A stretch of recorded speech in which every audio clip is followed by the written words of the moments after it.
Welcome to Breaking News to Trading Moves. Today we're focused on a regulatory adjustment that's really determining the supply routes for what might be the world's most critical technology right now, artificial intelligence chips. Hmm. We're looking at a change in the export story. It involves U.S. chip makers and their, let's call it, conditional access to the huge Chinese market. That's right.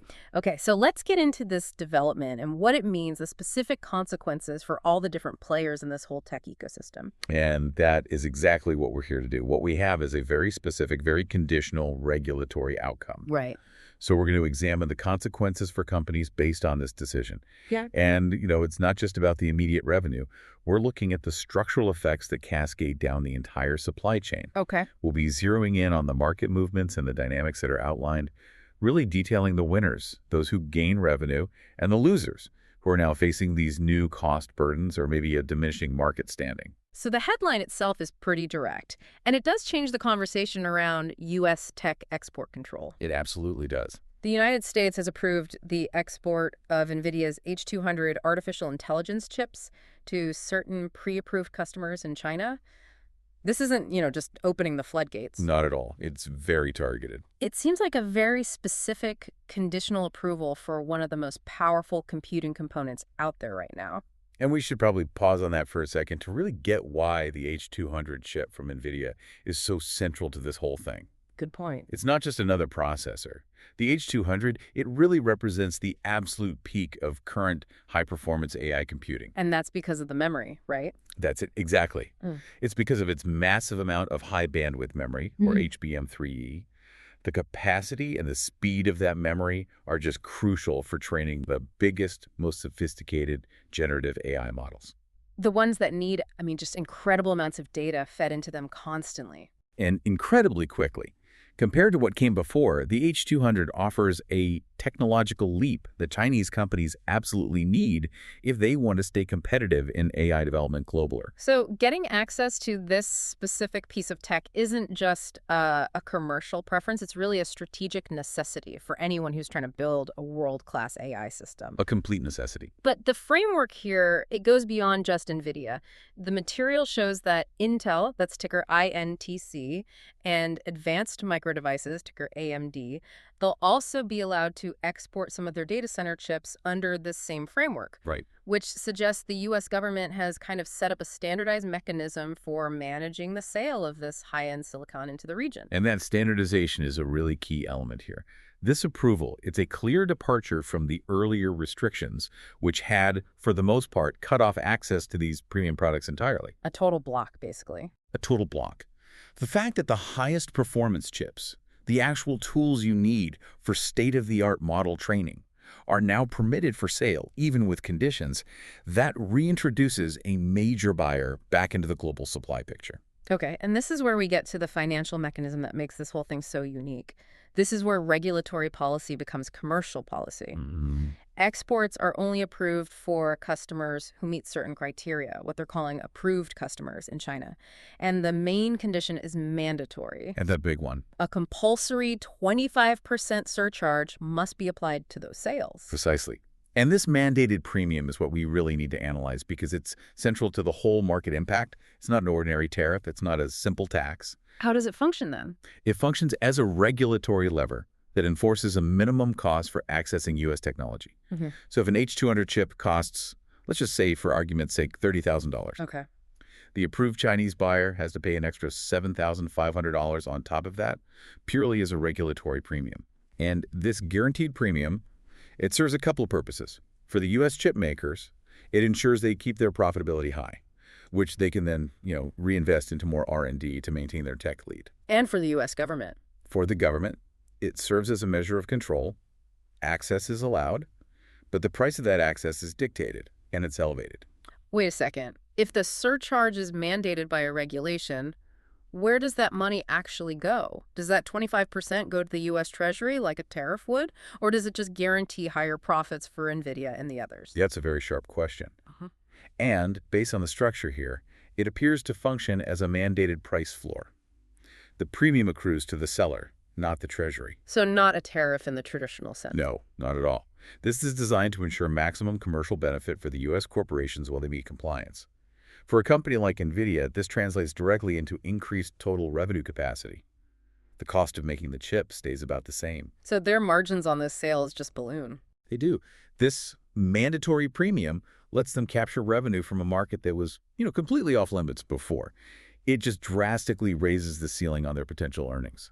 That really alters the core math for these companies. They're not just getting access back, they're getting it back at a guaranteed premium price on top of what is already a booming global demand. Absolutely. But let's flip that coin. What about the approved customer part? What does that compliance hurdle actually look like for a Chinese company trying to buy these?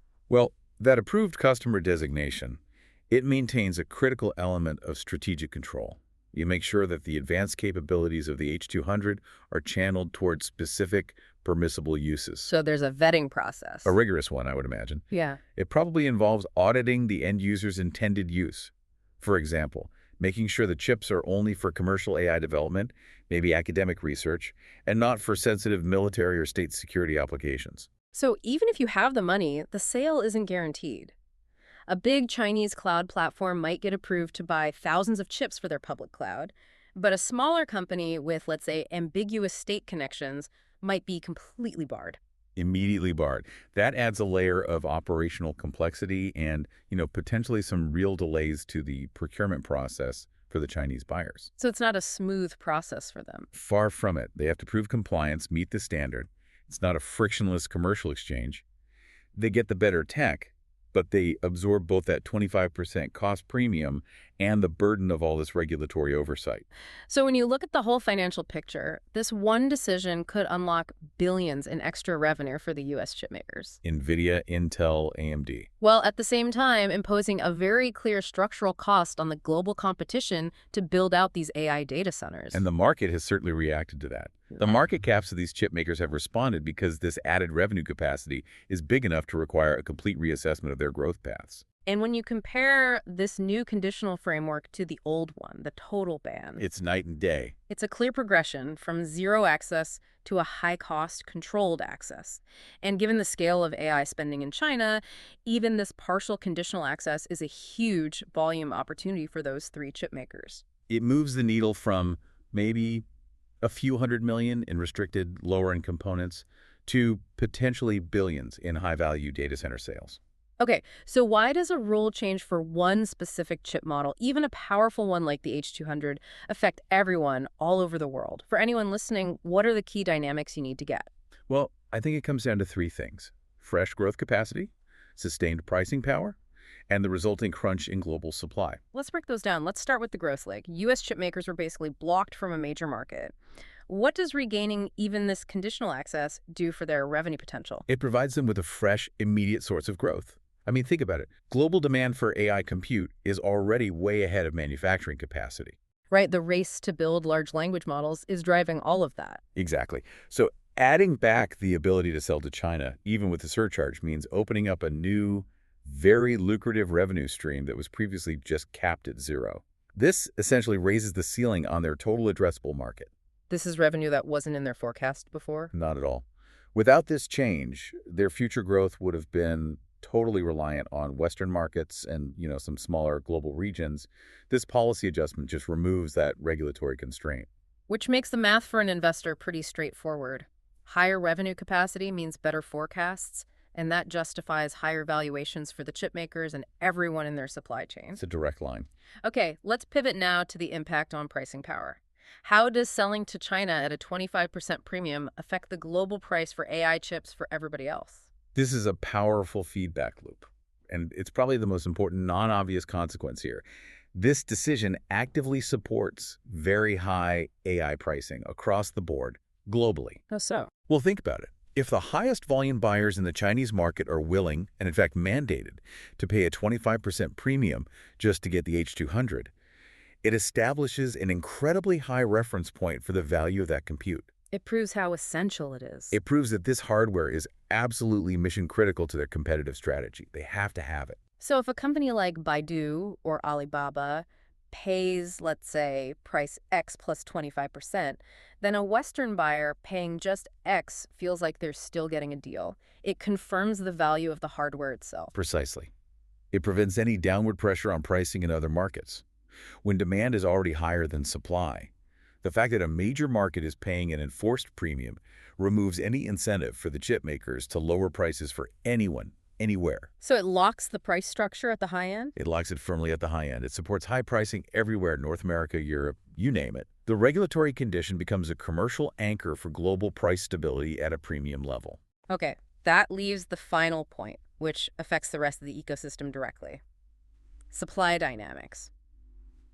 If China is now back in the line for these chips, what happens to the global availability of these GPUs for everyone else? This is the zero-sum reality of it, at least in the short term, because it's constrained by manufacturing capacity. Right. You can't just flip a switch and make more. Exactly. This conditional access could potentially tighten the GPU supply again for everyone outside of China. These chips are incredibly complex. They require advanced manufacturing, specialized packaging. And the capacity to produce them is finite. It is finite. So every H200 that gets allocated to an approved customer in China is one H200 that cannot be shipped to a Google data center in Oklahoma or an Amazon Web Services facility in London. So as demand from one of the world's biggest AI markets comes back online, the queue for everyone else just gets longer. It gets longer. And this tightness in supply is the very mechanism that drives up capital spending and puts pressure on margins for the buyers, which is something we should definitely get into. Yeah, we will. This forces companies everywhere to rethink their capital expenditure plans. They now have to budget for higher costs per GPU because of that sustained pricing power, and also accept potentially longer wait times for delivery because they're now competing with China for that same limited supply. And that impacts everything, from a startup's software development timeline because they can't get cloud access, all the way up to the profitability of the giant hyperscalers who rent out this power. That's it. It's clear that this regulatory action translates directly into a commercial advantage for the sellers and a commercial constraint for the buyers. The whole AI supply chain is now extremely responsive to these specific government decisions on access and price. All right, so let's turn to the upside of this. If the policy creates constraints for some, it absolutely generates a lot of opportunity for others. We have three clear groups that benefit, starting with the most obvious ones, the chip makers themselves. The primary beneficiaries, yes. We're talking about Nvidia, ticker NVDA, Advanced Micro Devices, ticker AMD, and Intel, ticker INTC.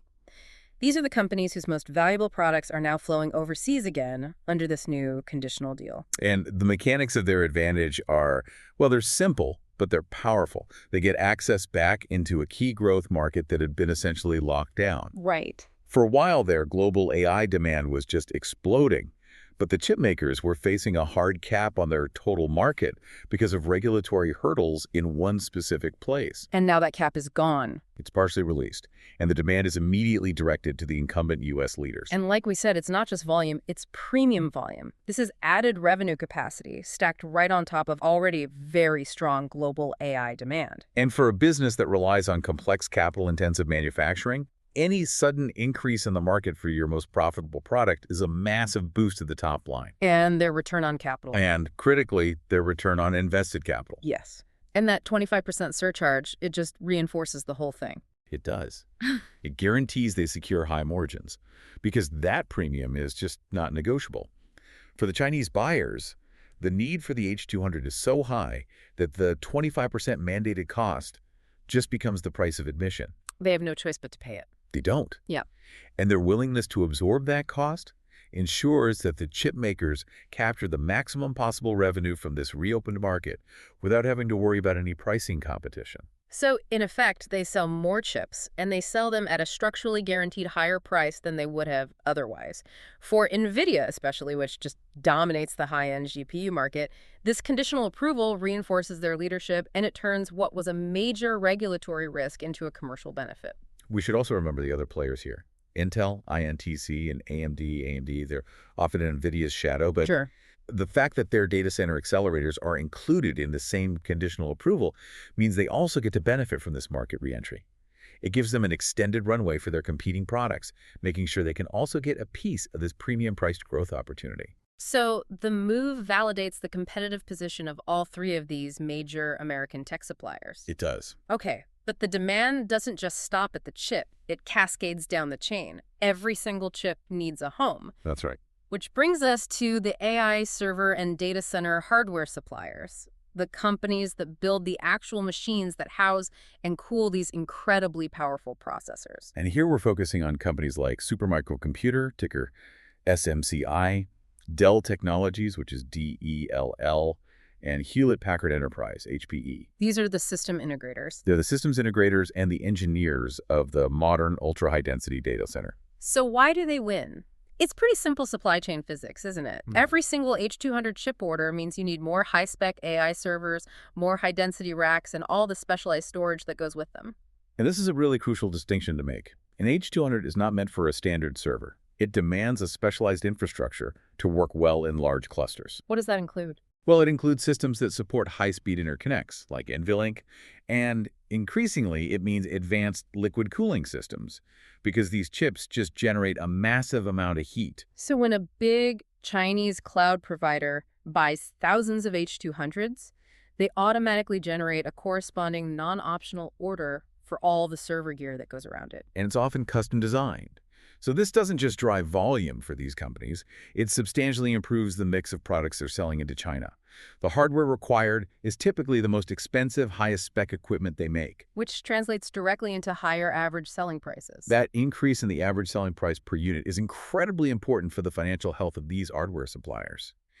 These high-density AI servers, the ones designed to hold 8 or 16 GPUs in one box, are premium, high-margin products. Much more so than a standard commodity server.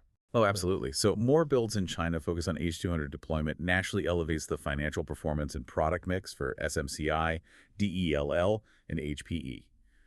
For a company like Supermicro, whose entire business model is geared towards this kind of specialized hardware, this reopened Chinese market provides immediate tailwinds for their order books. It sounds like the moment the chips are allowed to move, the demand signal for all that specialized infrastructure is immediate and it's loud. The chipmaker's gain creates a direct, lucrative demand signal for the server builders who know how to handle that complexity. That's the classic supply chain mechanism at work. The regulatory decision at the top layer, the chip, instantly generates necessary demand for the next layer down, the server and the rack system. It solidifies their status as clear beneficiaries of this policy. Okay, so that brings us to the third group of winners. This involves the infrastructure that allows these huge AI clusters to work as a single unit, the networking and connectivity names. You can't just stack up H200s, you have to link them all together at incredible speeds. Exactly. Building large, coherent H200 clusters demands ultra-fast networking and specialized custom silicon. The chips are only useful if they can communicate with each other effectively to process these massive AI models. So you need specialized, very high bandwidth interconnects. Right, often built using proprietary tech or high-performance Ethernet standards running at 400 or even 800 gigabits per second. And the key names to watch here would include Broadcom, that's ticker AVGO, Marvell Technology, MRVL, and Arista Networks, ANET. Right, so more builds in China will require a corresponding acceleration in demand for the high-performance networking chips and systems you need to link thousands of GPUs together. Broadcom and Marvell, they provide the custom silicon, the specialized networking chips, the switches, the controllers that are essential for creating these vast, cohesive GPU supercomputers. They sell the physical parts that make sure data can move between all the H200s without any bottlenecks that would slow down performance. Precisely. And then a company like Arista Networks, ANET, benefits because they sell the actual networking equipment, the high-speed switches and the operating systems needed to manage all that data flow within these incredibly demanding AI data centers. So it creates a structural demand increase for their products. It does. The requirements for linking, tens of thousands of H200s in a major AI build are exponentially higher than for linking standard server CPUs. The sheer volume of data being moved demands the fastest networking components you can buy. And since Chinese companies can now build these H200 clusters, the demand for networking silicon and switches from those three companies will see a proportional and sustained increase. They're essential enablers. They enable the large-scale, high-performance AI infrastructure that this H200 approval facilitates around the world. So we see a very clear three-stage flow of benefit here. The chip makers get premium revenue, the server manufacturers get high-value volume, and the networking providers get structural demand for their most advanced, highest-margin components. The entire U.S.-centric AI supply chain sees a commercial tailwind from this. Hmm. Okay, but now we have to look at the opposite side of this policy. This conditional market act stuff for China doesn't just create gains, it creates some very clear pressure points and disadvantages elsewhere in the global ecosystem. Right. So we should examine three distinct groups that face disadvantages or, at least a negative market perception because of this policy change. Let's start with the biggest buyers in the world, the U.S. hyperscale cloud platforms. These are the companies that rely on these high-end chips for their own global operations and to train their own big proprietary AI models. These are the colossal entities of the cloud world, yes. We're talking Amazon, ticker AMZN, Microsoft, MSFT, and Alphabet, GOOGL. They're all in an intense race to get the most advanced AI infrastructure they can. A continuous and intense race. Their entire future competitive standing really hinges on securing these chips for their cloud services. So their core problem is twofold then: supply competition and cost inflation. Why do they experience pressure when technically the supply is increasing globally because the chip makers have more revenue capacity? The material consequence is that with China now back in the queue for the H200 supply, the global supply of GPUs is projected to stay tight and expensive for the foreseeable future. Before this, the U.S. hyperscalers had a kind of geographic advantage in getting the biggest allocations of the most advanced chips. They did. Now, that allocation has to be shared with the newly enabled Chinese customers, or the production capacity has to be stretched even further to meet a much larger global demand pool. The immediate effect is that the chips are just harder to get quickly. The queue gets longer for everyone. Which directly means their already massive capital spending on hardware is going to stay consistently high. It does. For companies that are spending tens of billions of dollars a year on CapEx for data centers, high GPU unit costs translate immediately into even higher total CapEx budgets. And they're forced to just absorb those high prices and longer lead times. They have to. They can't just slow down their acquisition of these chips without sacrificing their competitive standing against their rivals. And what does that do to their margins? Well, the high input costs put pressure on their cloud margins. Remember, the cloud business model relies on buying expensive hardware, that's the CapEx, and then leasing that computational power out to customers. Right. So if the cost to acquire the underlying asset, the H200, is persistently high because of constrained supply and high pricing, which is anchored by that 25% surcharge, the cost basis for their high-end cloud services goes up. And if they can't raise their own prices for cloud services proportionally, Which is difficult in a highly competitive cloud market. then their margins on those AI compute services get squeezed. That's it. This cost inflation acts as a persistent negative for their profitability in this booming AI segment. So while the chip makers win on the top line with revenue, the hyperscalers suffer on the bottom line with profitability because of the increased cost of goods sold for their most critical product, AI compute power. That is the structural financial tension created by this policy adjustment. All right, now let's analyze the buyers inside China. They get the technology they need, which is a clear win for them, but they have to face these mandatory financial constraints that are imposed by the policy. Yes, these are the major players in the Chinese tech landscape. We're talking about companies like Alibaba, that's B-A, Baidu, B-I-D-U, and Tencent Music, T-M-E.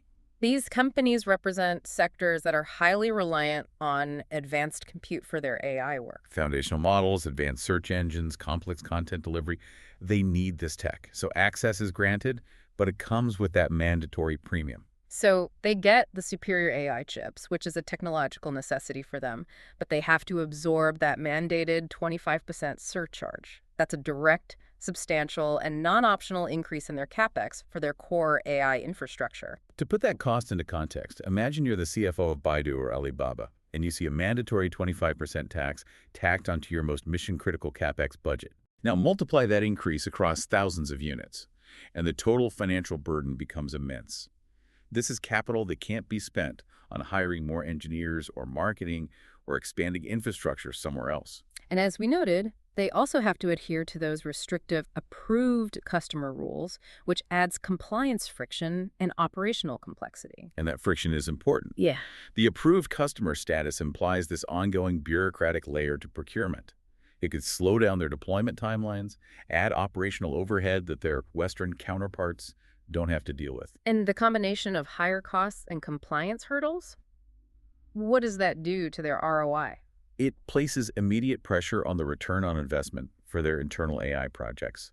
If the hardware costs 25% more, The threshold for profitability or strategic success for the AI models trained on that hardware has to rise by a corresponding amount. So it creates a difficult economic environment for them to scale their AI operations, at least relative to their global competitors who don't have to pay that surcharge. Exactly. They win the technology access battle, but they incur a severe disadvantage in the economic battle because of that compulsory premium. It's the ultimate trade-off.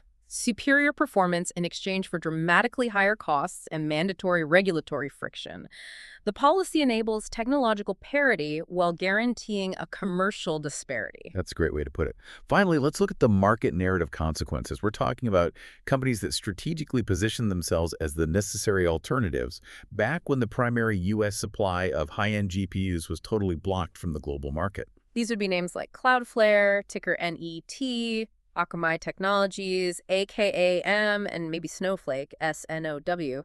Their market strategies often involve capturing demand for distributed compute or edge services or cloud data infrastructure that could step in if that centralized GPU supply remained permanently blocked. Their whole premise was often based on being a plan B, or a technological alternative built around decentralization. For instance, Cloudflare's pitch often relies on bringing computation closer to the user, the edge compute model, as a viable counterpoint to building these massive, centralized, hyperscale GPU clusters. And when the dominant centralized solution, Nvidia's H200 clusters, was inaccessible, these distributed or edge solutions became a lot more attractive. Their market narratives really benefited from that structural constraint on Nvidia's exports. But now that Washington has permitted H200 exports, even conditionally, that Plan B scenario loses its urgency.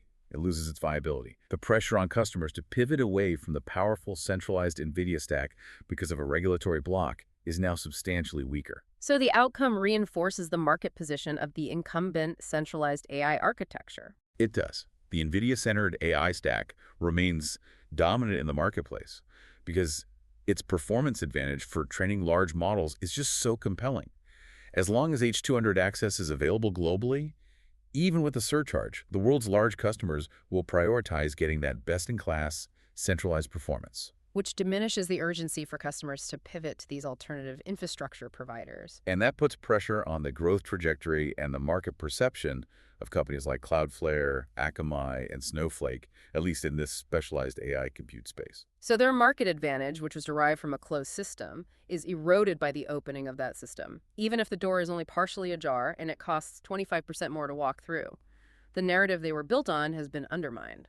They're strategically penalized by the return of the premium goods flow, not by any of their own operational failings. Their perceived competitive positioning suffers because the primary, preferred solution is now accessible to a much larger segment of the global market, and that maintains the technological hierarchy based on raw, centralized computing power. So this analysis really shows the precise consequence of a single regulatory decision. On one side, the conditional approval creates a revenue pathway and guaranteed premium pricing for the chip makers. Nvidia, AMD, INTC. And their whole supporting infrastructure supply chain. SMCI, DELL, HPE, and the networking names like AVGO, MRVL, and ANET. But at the same time, the high-cost burden, that mandated 25% surcharge, and the resulting constraint on global supply create economic pressure for the biggest buyers, both in the U.S. AMCN, MSFT, GOOG, and in China. BAL. BABIDU, TME.